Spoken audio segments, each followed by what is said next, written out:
मुंशी प्रेमचंद ने अपने समय की सामाजिक व्यवस्था का सजीव चित्रण अपनी कहानियों में किया है। ऐसी ही एक मार्मिक कहानी ठाकुर का कुआं आपके सामने प्रस्तुत कर रही हूँ।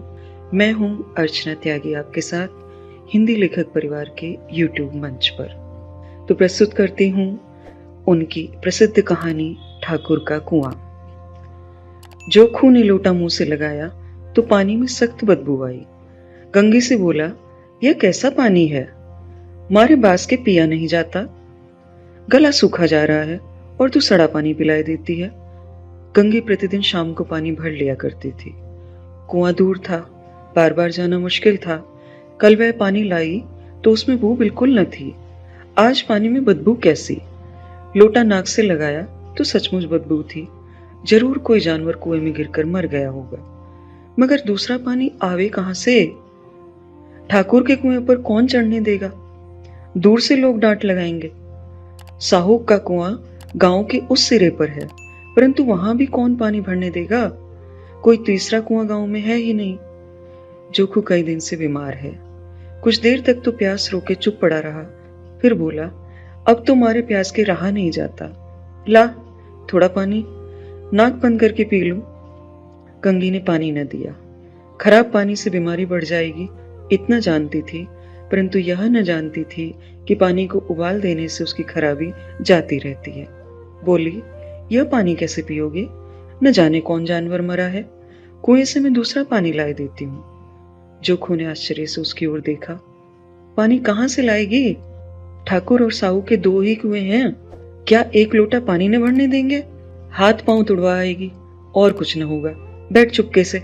ब्रह्म देवता आशीर्वाद देंगे, ठाकुर लाठी मारेंगे, साहू जी 1 के 5 लेंगे। गरीबों का दर्द कौन समझता है?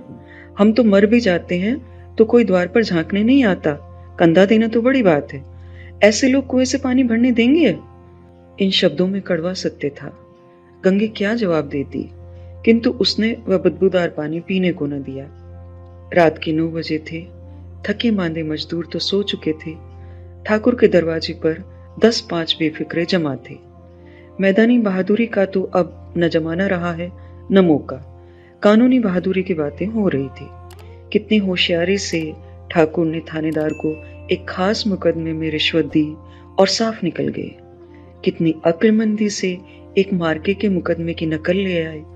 नाजिर और मोहतमिम सभी कहते थे नकल नहीं मिल सकती। कोई 50 मांगता, कोई 100। यहां बेपैसे बेकोड़ी नकल उड़ा दी। काम करने का ढंग चाहिए। इसी समय गंगी कुएं से पानी लेने पहुंची। कुप्पी की धुंधली रोशनी कुएं पर आ रही थी।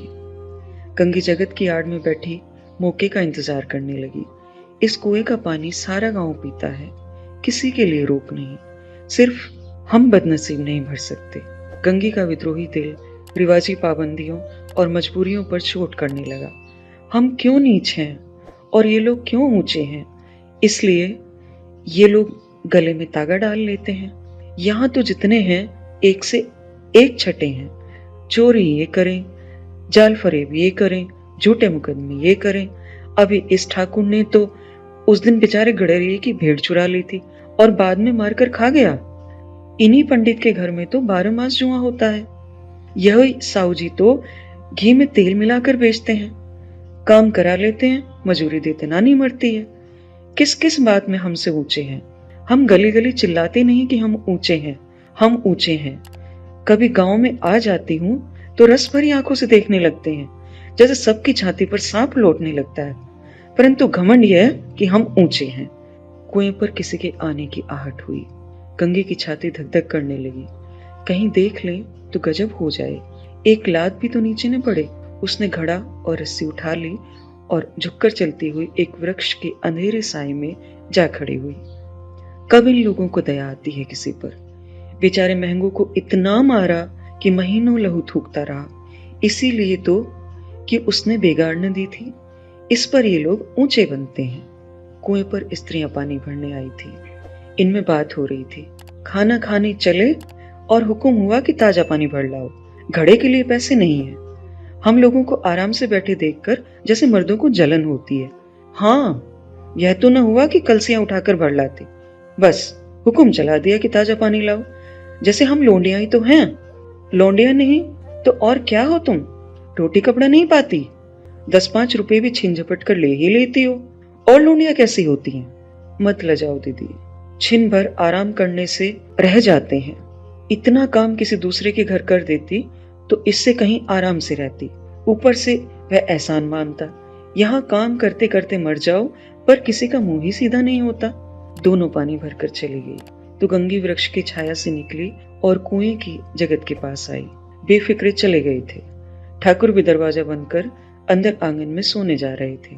गंगी ने क्षणिक सुख की सांस ली। किसी तरह मैदान तो साफ हुआ। अमृत चुरा लाने के लिए जो राजकुमार किसी जमाने में गया था, वह भी शायद इतनी सावधानी के साथ और समझबूझकर न गया हो। गंगी दबे पांव कुएं की जगत पर चढ़ी। विजय का ऐसा अनुभव उसे पहले कभी न हुआ था। उसने रस्सी का फंदा घड़े में डाला, दाएं बाएं चौकन्नी दृष्टि से देखा, जैसे कोई सिपाही रात को शत्रु के किले में सुराग कर रहा हो। अगर इस समय वह पकड़ ली गई तो फिर उसके लिए माफी या रियायत की रत्ती भर उम्मीद नहीं। अंत में देवताओं को याद करके उसने कलेजा मजबूत किया और घड़ा कुएं में डाल दिया। घड़े में पानी में गोता लगाया, बहुत ही आहिस्ता, जरा भी आवाज नहीं हुई। गंगी ने 2-4 हाथ जल्दी जल्दी मारे। घड़ा कुएं के मुंह तक आ पहुंचा। कोई बड़ा शहजोर पहलवान भी इतनी तेजी से न खींच सकता था। गंगी झुकी कि घड़े को पकड़कर जगत पर रखे कि एकाएक ठाकुर साहब का दरवाजा खुल गया। शेर का मुंह इससे अधिक भयानक न होगा। गंगी के हाथ से रस्सी छूट गई। रस्सी के साथ घड़ा धड़ाम से पानी में गिरा और कई क्षण तक पानी में हिलकोरे की आवाजें सुनाई देती रही। ठाकुर, कौन है, कौन है? पुकारते हुए कुएं की तरफ आ रहे थे और गंगी जगत से कूदकर भागी जा रही थी। घर पहुंचकर देखा कि जो खूह लोटा मुंह से लगाए वही मैला गंदा पानी पी रहा है। धन्यवाद। अगर मेरी आवाज में यह कहानी आपको पसंद आती है तो अन्य साहित्य प्रेमियों के साथ साझा करें, लाइक करें और चैनल को सब्सक्राइब करें। आभार। चैनल से जुड़ने के लिए नीचे दिए हुए लाल बटन को दबाकर सब्सक्राइब करें और हाँ, बेल आइकन को दबाना बिल्कुल ना भूलें ताकि प्रकाशित रचनाओं की सूचना आप तक सबसे पहले पहुंच जाए।